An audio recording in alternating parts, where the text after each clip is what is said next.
खुदावन मसीह यीशु में मेरे अजीजों, मैं प्रभु यीशु मसीह के जिंदा मुबारक नाम में आप सबको सलाम अर्ज करता हूं और आज की इस इबादत में आपको वेलकम कहता हूं। प्रियजनों, हम परमेश्वर का धन्यवाद करते हैं आज की इस अच्छी आत्मिक संगति के लिए। आज जो मनन के लिए वचन परमेश्वर ने मेरे सामने रखा है, जो मैं आपके साथ मिलकर सीखना चाहता हूं, भजन संहिता की पुस्तक और 78 अध्याय और 56 पद से 59 पद तक, द बुक ऑफ साम चैप्टर 78 एंड वर्स 56 to 59। आप अपनी बाइबल में देखें या खुदा के कलाम में क्या लिखा है। तो भी उन्होंने खुदा ताला को आजमाया और उससे सरकशी की और उसकी शहादतों को ना माना, बल्कि बरगश्ता होकर अपने बाप दादा की तरह बेवफाई की और धोखा देने वाली कमान की तरह एक तरफ को झुक गए, क्योंकि उन्होंने अपने ऊंचे मकामों के बाइस उसका कहर भड़काया और अपनी खोदी हुई मूर्तों से उसे गैरत दिलाई। खुदा ये सुनकर गजबनाक हुआ और इस्राएल से सख्त नफरत की। खुदावंद अपने पाक कलाम के पढ़े जाने पर और सुने जाने पर अपनी बरकत नाजिल फरमाए। आइए दुआ करें। खुदावंद मसीह यीशु में प्यारे आसमानी बाप, ये वक्त है तेरे जिंदा मुबारक कलाम पर मनन करने का। हम में से हर एक को पाक रूह का मसा अता फरमा कि प्यारे खुदावंद, ये कलाम का बीज जब हमारे दिल की जमीन पर गिरता है तो हमारी जिंदगियों में जड़ पकड़े और बहुत सा फल लाए, और पाक रूह हमें इसका असली मतलब और नतीजा सिखलाए और बतलाए और समझाए। और प्यारे खुदावंद, ये कलाम हमारे दिलों में घर करे और हमारी जिंदगियों में ये प्रैक्टिकल शेप पाए। प्यारे आसमानी बाप, हमारे चारों तरफ अपने पाक फरिश्तों की सेना का बाड़ा बांधना कि शैतान किसी भी तरह से दखल अंदाजी ना कर सके। हर तरह से अपने आप को हम तेरे अधीन करते हैं प्रभु, और ये दुआ तेरे प्यारे और इकलौते बेटे अपने नजात दहिंदा खुदावंद यीशु मसीह के जिंदा और मुबारक नाम के वसीले से मांगते, सुन और कबूल कर ले। आमीन। अजीजों, एक बार फिर हम परमेश्वर का धन्यवाद करते हैं सच्ची संगति के लिए। और आज जो वचन का हिस्सा भी मैं पढ़ रहा था, जबूर की किताब 78वां बाब और 56 से 59 आयत, और 56 आयत को शुरू कर रहा है। आसेफ लिखता है कि तो भी से यहां पे शुरू किया गया। तो भी उन्होंने खुदा ताला को, उस महान परमेश्वर की परीक्षा की, उसको आजमाया। और आगे लिखा है 56 पद में ही, और उससे सरकशी की, यानी उससे बलवा किया। और उसके आगे लिखा है और उसकी शहादतों को ना माना, परमेश्वर की चितौनियों को ना माना। ये काम इस्राएलियों ने किया, खुदा के लोगों ने किया। और फिर 59 आयत को जब हम पढ़ते हैं, वर्ष 59 को, तो यहाँ पे लिखा है कि खुदा ये सुनकर गजबनाक हुआ और इस्राएल से सख्त नफरत की। हिंदी वर्जन में लिखा है कि परमेश्वर ने इस्राएल को तज दिया। और हिंदी की बाइबल में इस अध्याय का जो शीर्षक दिया है 78वें भजन का, भजन संहिता की पुस्तक में 78वें अध्याय का जो शीर्षक दिया गया है, वहां पे लिखा हुआ है हिंदी की बाइबल में, परमेश्वर के लोग। और यहां पर ये पाक कलाम खुदा के लोगों के बारे में बात कर रहा है। आसेफ जब लिख रहा है 78वां ये भजन, तो परमेश्वर के लोगों के बारे में, इसराइलियों के बारे में लिखता है। और उसने इसराइलियों का पूरा इतिहास यहाँ पे लिखा है कि खुदा ने किस तरह से इनको मिस्र की गुलामी से आजाद करवा कर और फिर इन्हें 40 साल बयाबान में यात्रा करवा कर अपनी पनाह और हिफाजत में रखते हुए, हर तरह से अपने संरक्षण में रखते हुए इनको कनान देश में पहुंचाया। और 40 वर्षों में इनको हर तरह संभाला, इनको खिलाया पिलाया, भोजन दिया। कहने का मतलब ये, प्यास जब लगी और पानी नहीं मिला, तब चट्टान में से इन्हें पानी पिलाया और आसमान से इनके लिए मन्ना गिराया, और इस तरह से इनको अपनी रहमतों में और अपने फजल में संभाल के रखा कि 40 साल में ना तो इनके कपड़े फटे, ना इनके जूते पुराने हुए। मेरे अजीजों, इतनी बरकतें खुदा ने दी। पर 56वें पद में यूं टर्न आया कि तो भी खुदा की इस मोहब्बत का सिला खुदा के लोग क्या दे रहे हैं, इसराइल क्या दे रहा है। तो भी इन्होंने खुदा को आजमाया, परमेश्वर की परीक्षा की, उससे बलवा किया और उसकी चितौनियों को नहीं माना। साहब, ये इन्होंने किया। और वो मोहब्बत करने वाला खुदा, प्यार करने वाला खुदा, कुर्बानी देने वाला खुदा अपने लोगों के लिए, और कुर्बानी कैसे दी, अपने इकलौते बेटे खुदावंद मसीह यीशु को हम सब के लिए कफारे में दे दिया है। उसकी कुर्बानी से और उसके जान के चले जाने से हमको नई जिंदगी मिल गई, हमेशा की जिंदगी मिल गई, अनंत जीवन हमें मिला। ये उसका प्रेम है जिसके बारे में हम जानते हैं, बोलने की जरूरत नहीं। हमारे दिलों में बसी हुई है खुदा की वो मोहब्बत कि उसने कैसे हमारे गुनाहों के लिए और हमारे कफारे के लिए, हमारी फिरौती के लिए अपने इकलौते बेटे को दे दिया, जो जान से गुजर गया। मेरे अजीजों, जान से चला गया। लेकिन इसराइलियों ने खुदा की उस मोहब्बत का जो खुदा ने उनसे की, क्या सिला दिया, क्या सिला दिया, उसको आजमाया, उसकी परीक्षा की, बलवा किया उसके साथ, उसकी चितौनियों को नहीं माना, और तब खुदा ने एक्शन लिया। और खुदा का एक्शन 59 वर्ष में ये लिखा है कि परमेश्वर ने इसराइल को तज दिया, छोड़ दिया। उर्दू वर्जन में है, खुदा ने उनसे नफरत की। मेरे अजीजों, ये ऐसा क्या हो गया। वो खुदा जो प्यार करने वाला खुदा, वो खुदा जो हर तरह से अपने लोगों के लिए अपनी जान फिदा कर देने वाला खुदा है, रहमत करने वाला खुदा है, गफ्फार है, सत्तार है, हमारे गुनाहों को छुपाता है। गफ्फार यानी माफ करता है हमारे गुनाहों को, रहीम है, कहर करने में धीमा है, गुस्सा करने में धीमा है, शफकत में गनी है, मोहब्बत करने में कोई कमी नहीं है उसकी मोहब्बत में। फिर ऐसा क्या हुआ कि खुदा के लिए यहां पे लिखता है वो 59 वर्ष के अंदर कि खुदा ने उनसे सख्त नफरत की। ये खुदा के दिल में मोहब्बत की जगह नफरत कैसे आ गई अपने लोगों के लिए। मैंने उन्वान बताया, शीर्षक बताया ना 78वें अध्याय का, परमेश्वर के लोग। तो खुदा नफरत क्यों कर रहा है?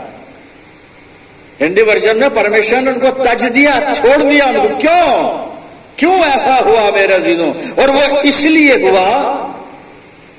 हुआ कि इस्राएल ने, खुदा के लोगों ने उस उद्देश्य की पूर्ति नहीं की जिसके लिए खुदा ने इस कौम को चुनकर अपनी निज प्रजा बना लिया और अपना जो बना लिया। मैं अभी बताऊंगा खुदा क्या समझ रहा है इस्राएल को।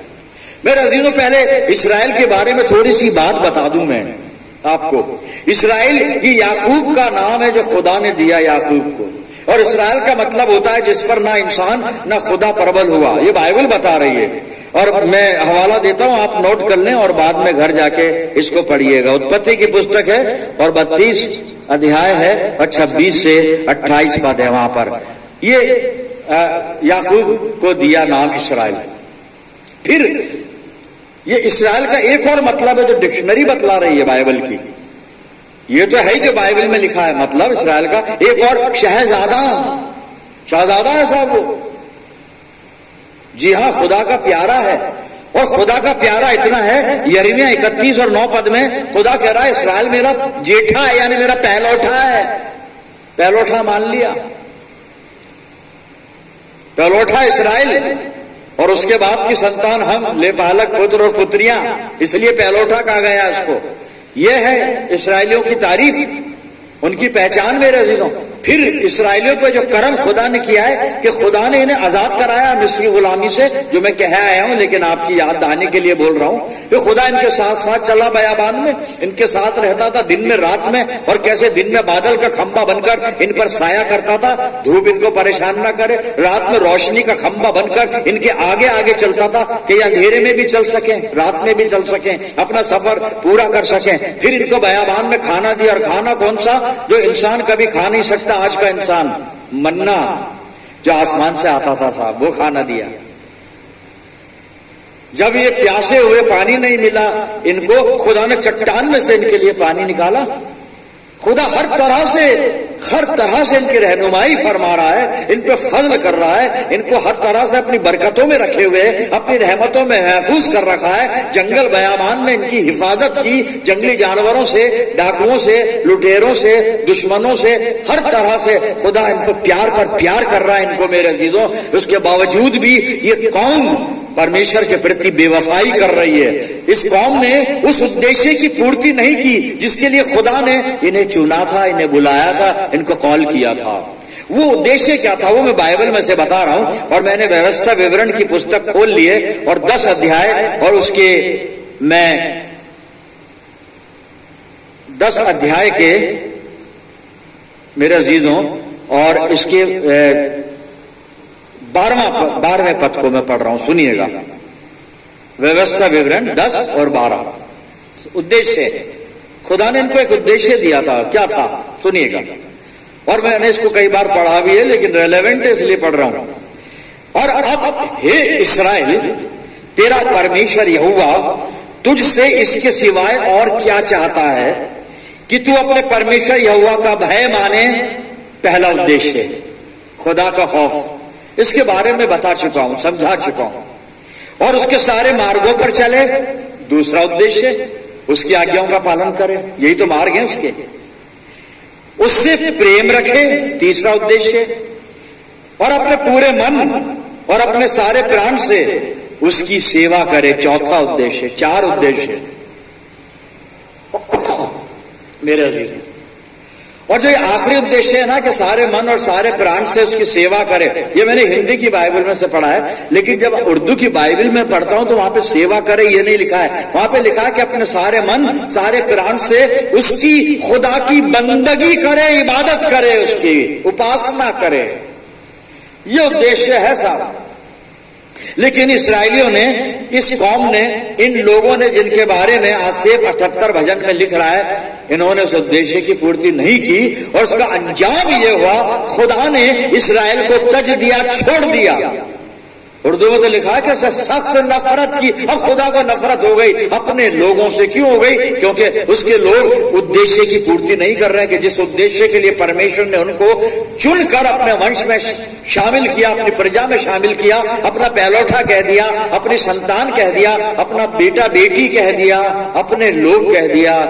लेकिन उसके लोगों ने उद्देश्य की पूर्ति नहीं की, इसलिए खुदा ने छोड़ दिया। What about us? हमारा क्या हाल है साहब? हमें भी तो खुदावंद मसीह यीशु ने अपनी कुर्बानी देकर कुछ उद्देश्यों की पूर्ति के लिए बुलाया है। अब हम अपने पर आ जाएं। इसराइलियों को तो अब छोड़ दें, इतिहास में, हिस्ट्री में उनको बंद कर दें। हम अपने पे आ जाएं मेरे अजीजों। खुदावंद मसीह यीशु ने हमारे लिए अपनी जान कुर्बान की, अपने खून को बहाया। उसका उद्देश्य है कुछ, हमारी कॉल का भी कुछ पर्पस है साहब, कुछ मोटिव है कुछ। और उद्देश्य क्या है वो मैं नए नियम में आपको लेके चलता हूं और इफिसियों की पत्री मैं खोलता हूं और यहां पे उस उद्देश्य को बता रहा हूं मैं। क्या उद्देश्य है? प्रभु यीशु मसीह ने मेरे और आपके लिए अपनी कुर्बानी दिए और यीशु मसीह की कुर्बानी के द्वारा खुदा ने हमें भी बुलाया अपने पास ना, तो कुछ उद्देश्य है। और हमारे प्रति जो उद्देश्य है, जो उद्देश्य हमें पूरा करना है ना, जिस उद्देश्य की पूर्ति के लिए हमारी बुलाहट है, कॉलिंग है हमारी, वो सुन लें हम पहले। और फिर हम अपनी जिंदगियों में झांकेंगे, देखेंगे कि हमने उस उद्देश्य की पूर्ति की या नहीं की। अगर पूर्ति की तो हम मुबारक हैं, और पूर्ति नहीं हो रही है, परमेश्वर हमें भी तज देगा साहब। खुदा हमसे भी सख्त नफरत करेगा, इसलिए करेगा कि हम उस उद्देश्य की पूर्ति कर ही नहीं रहे, जिसके लिए वो अपनी जान निसार किए हुए है, कर दी उसने। और उसकी जान तो उसका इकलौता बेटा था, इकलौता बेटा ही निसार कर दिया, कुर्बान कर दिया। अब और क्या चाहिए जी? मैं उस उद्देश्य के बारे में बता रहा हूं। पौलुस रसूल इफिसियों के खत के पहले अध्याय के और 3 से 6 पद में लिख रहे हैं। पहले इसको पढ़ते हैं। हमारे प्रभु यीशु मसीह के परमेश्वर और पिता का धन्यवाद हो कि उसने हमें मसीह में स्वर्गीय स्थानों में सब प्रकार की आशीष दी है, सब प्रकार की बरकतें दी है। भाई क्या चाहिए आपको? सब प्रकार की। और जितनी बरकतें लेकर हम बैठे हुए हैं आज ना, ईमान से सोचें तो कम से कम मैं तो इस नतीजे पे पहुंचता हूं कि जो बरकत खुदा ने मुझे दी है, मैं इनके लायक न था, न हूं, न हो सकता हूं, कभी नहीं, नेवर। इतनी आशीष मुझे दे दी, कहीं से भी डिजर्व ही नहीं करता मैं। डिजायर तो सब करते हैं, डिजायरिंग हमारी रुकती कहां है, पर डिजर्व कोई नहीं करता। लेकिन ये उसका प्यार, उसकी रहमत, क्या कहें उसकी मोहब्बत का साथ, सब प्रकार की आशीष। बाइबल गवाह है इस बात की। जी मैं आगे पढ़ाऊं, चौथा पद, जैसा उसने हमें जगत की उत्पत्ति से पहले उसमें चुन लिया, प्रभु यीशु मसीह में, कि हम उसके निकट प्रेम में पवित्र और निर्दोष हो। ये आ गया सब उद्देश्य है, हमें प्रेम में पवित्र बनना है और निर्दोष बनना है। 5वीं आयत देखिए, और अपनी इच्छा की सुमति के अनुसार हमें अपने लिए पहले से ठहराया कि यीशु मसीह के द्वारा हम उसके लिए पालक पुत्र हों। एक ये भी उद्देश्य है। और पुत्र और पुत्री बनने के लिए जरूरी है कि हमारा स्वभाव प्रभु यीशु मसीह की तरह हो, क्योंकि यीशु मसीह का स्वभाव परमेश्वर की तरह था। 6ठे पद में चलते, कि उसके उस अनुग्रह की महिमा की स्तुति हो, उसके उस अनुग्रह की महिमा की स्तुति हो, ये उद्देश्य है।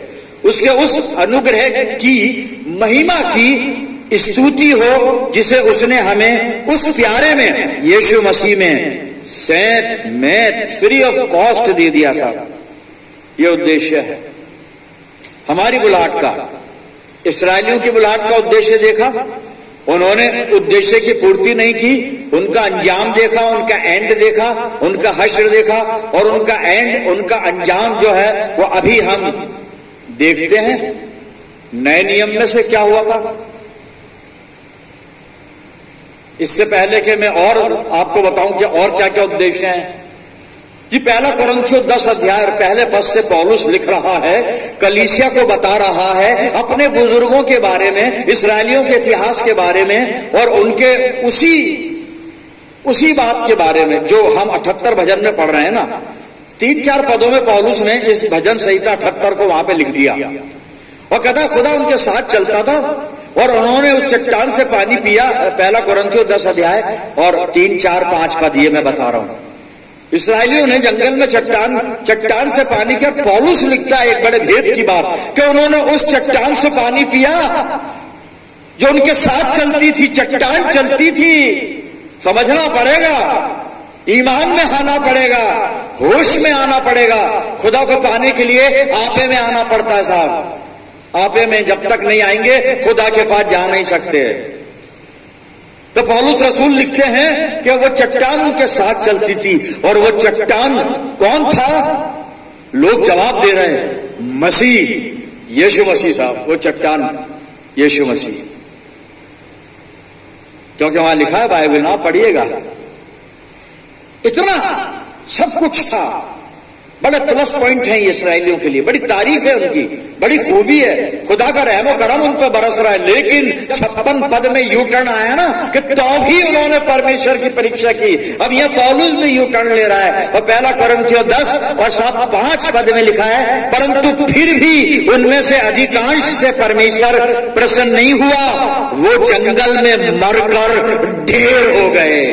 ये अंजाम, खुदा के उद्देश्य को अगर हम पूरा नहीं करते हैं, ये अंजाम होता। वहां लिखा है वो जंगल में मरकर दफनाए गए, फ्यूनरल हुआ, उनका बरियल हुआ, ढेर हो गए। खुदा से दूर जो है वो ढेर है साहब। जब तक जमीन पर है वो चलता फिरता ढेर है, मूविंग ढेर। और अगर प्राण पखेरु हो गए तो फिर पड़ा हुआ ढेर है, उठा के कहीं भी रख दो आप ले जाके, और कितना भी खूबसूरत बॉक्स बनाओ, है वो ढेर। और ऐसा ढेर है कि कोई उसको अपने पास रखना नहीं चाहता, कि नहीं भाई हम रखेंगे, कोई नहीं रखना चाहता। जितना जल्दी हो जाना चाहिए, फारिग हो जाएं, फ्री हो जाएं और अपने काम पे चलें।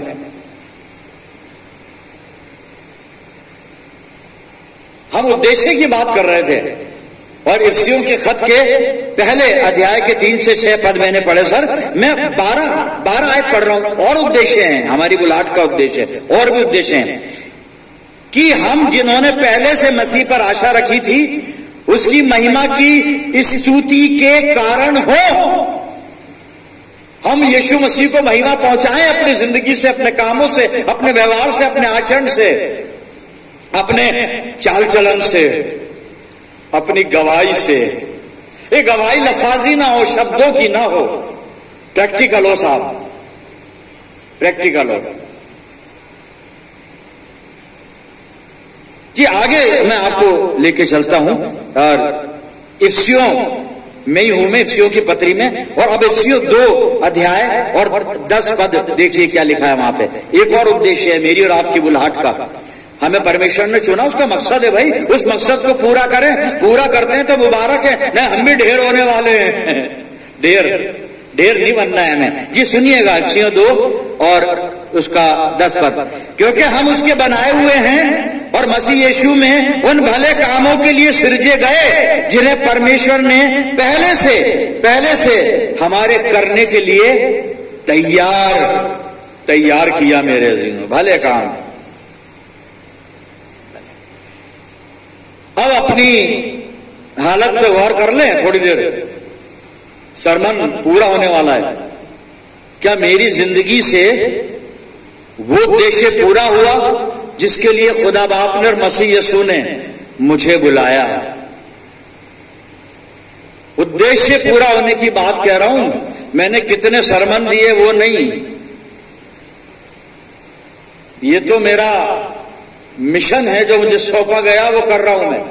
अब उद्देश्य की पूर्ति कि कितनी रूहों को मैं अपने बाप के कदमों में लेकर आया हूं। मेरे अजीजों, एक गाना हम गाते हैं, क्या मैं खाली हाथ से जाऊं? क्या खाली हाथ से जाएंगे वहां? एक भी रूह ना लेकर जाऊं? क्या ऐसे जाएंगे वहां पर? कैसे जाएंगे? और जब ढेर हो ही गए तो फिर किसकी रूह और कैसी रूह और कौन सी रूह? तो हम ही नहीं पहुंच रहे हैं वहां पर, हम ही ढेर बन के यही ढेर हैं। नहीं, खुदा ना करे मेरे अजीजों हम में से कोई ढेर हो। हमें उस उद्देश्य की पूर्ति करनी है जिसके लिए मुझे बुलाया है, आपको बुलाया, हम सबको बुलाया है। और हर एक के जीवन के लिए परमेश्वर के पास कोई ना कोई उद्देश्य जरूर है। पूछिए उससे, वो बताएगा। आप पूछिए।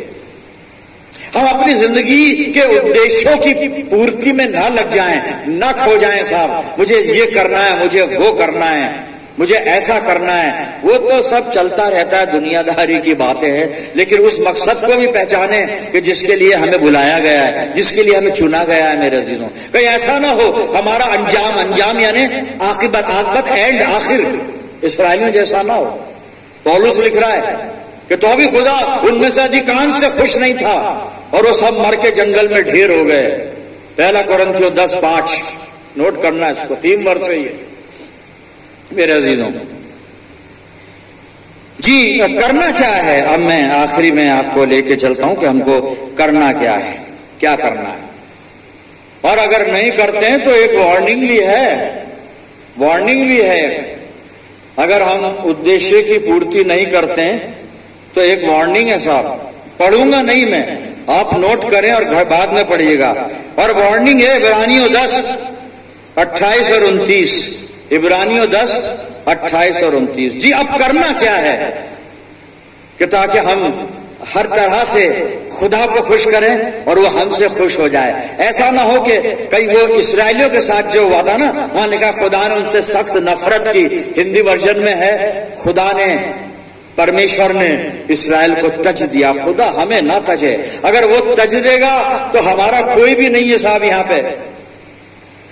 जिसको खुदा छोड़ दे उसका कोई नहीं होता, याद रखिएगा।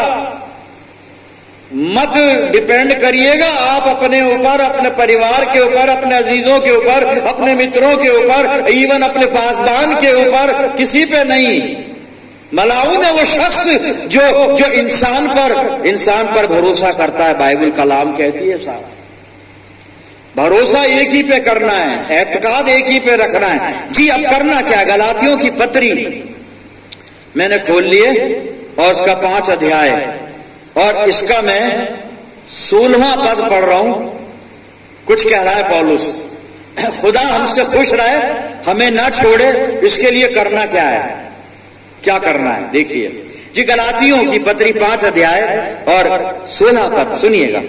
पर मैं कहता हूं, पौलुस बता रहा है, पौलुस खुद नहीं बता रहा है, पाक रूह उसके अंदर से बता रहा है। पर मैं कहता हूं आत्मा के अनुसार चलो तो तुम शरीर की लालसा किसी रीति से पूरी ना करोगे। इस्राएलियों का जो उद्देश्य से भटकने का कारण था ना, ये था कि वो शरीर की लालसा में लग गए थे साहब। और शरीर की लालसा में कैसे लग गए थे कि जब हम पाक कलाम में देखते हैं ना, और निर्गमन 16 आप नोट कर लें, उसको पढ़िएगा कि ये जब मिस्र से निकले ना, तो 45 दिन के बाद, 1.5 महीने के बाद इनको कुछ याद आया खाने की चीज। मैं बोलूंगा नहीं, आप वहां बाइबल में देख लेना। खुदा ने इनको दिया, लेकिन इनकी लालसा और बढ़ गई। वह लालसा तो जब ही तो लिखता है पौलुस कि अगर तुम परमेश्वर की आत्मा के अनुसार चलोगे, यहां पे लिखा चलो, पर मैं कहता हूं कि आत्मा के अनुसार चलो। परमेश्वर का आत्मा नहीं लिखा है, यहां लिखा है आत्मा। आत्मा वही है पवित्र आत्मा, पवित्र आत्मा की बात कर रहा है पौलुस यहां। पर मैं कहता हूं आत्मा के अनुसार चलो तो तुम शरीर की लालसा किसी रीति से पूरी ना करोगे। हमें शरीर की लालसा पूरी नहीं करनी है, हमें तो पवित्र आत्मा के द्वारा चलना है। और इसके लिए रद्द-ए-अमल क्या है, इसका जो प्रैक्टिकल शेप है वो क्या है मेरे अजीजों, इसका प्रमाण क्या है, और ये कहां पे कंक्लूड होती है बात जाके? यही गलातियों की पत्री 5 अध्याय और 25 पद में पढ़ रहा हूं, सुनिएगा। यदि हम आत्मा के द्वारा जीवित हैं तो आत्मा के अनुसार चले भी। अगर हम आत्मा के द्वारा जीवित हैं, पवित्र आत्मा के द्वारा, तो पवित्र आत्मा के अनुसार चले भी। हमें पवित्र आत्मा के अनुसार चलना है साहब, ताकि खुदा हमसे खुश रहे, खुदा हमें कभी छोड़े नहीं, परमेश्वर हमें ना तजे साहब, हमेशा हमेशा हमसे मोहब्बत करता रहे, हमसे खुश रहे। और ये कब होगा? जब हम पवित्र आत्मा के अनुसार चलेंगे। चलेंगे का मतलब प्रैक्टिकल शेप, बातें नहीं पवित्र आत्मा की, पवित्र आत्मा का जिक्र ही नहीं करना है, पवित्र आत्मा के बारे में सरमन भाषण यही नहीं देने हैं। पवित्र आत्मा के अनुसार मुझको चलना भी है। मेरी जिंदगी के काम से पवित्र आत्मा की छवि नजर आनी चाहिए, उसका रिफ्लेक्शन, अक्स नजर आना चाहिए। खुदा करे हम पवित्र आत्मा के अनुसार चलें। आइए प्रार्थना करें। परमपिता परमेश्वर, तेरा धन्यवाद करते हैं जीवित वचन के लिए जो हमारा मार्गदर्शन करता है। खुदा बाप हमें तौफीक दे और पवित्र आत्मा की अगुवाई दे कि हम इस पाक कलाम के अनुसार चलें और पाक कलाम के निर्देश के अनुसार पवित्र आत्मा में होकर चलें, पवित्र आत्मा के अनुसार चलें। प्यारे खुदा बाप, हम दुआ करते हैं कभी हमसे नाराज मत होना, हमेशा हमसे खुश रहना प्रभु। हम विनती करते हैं कभी हमें तजना मत पिता परमेश्वर, कभी मत छोड़ना। तेरा मुबारक साया हमेशा हमारी जिंदगियों पर बरकरार रहे। प्यारे आसमानी बाप, हम सब मिलकर पूरे आलम के लिए दुआएं खैर करते हैं। पिता परमेश्वर, जितने लोग इस दुआ में मेरे साथ हैं, मेरी आवाज जिनके कानों तक जा रही है, इन सब अजीजों के लिए मैं दुआ करता हूं कि इन सब पर तेरी शफकत, रहमत, बरकत का साया हमेशा बना रहे।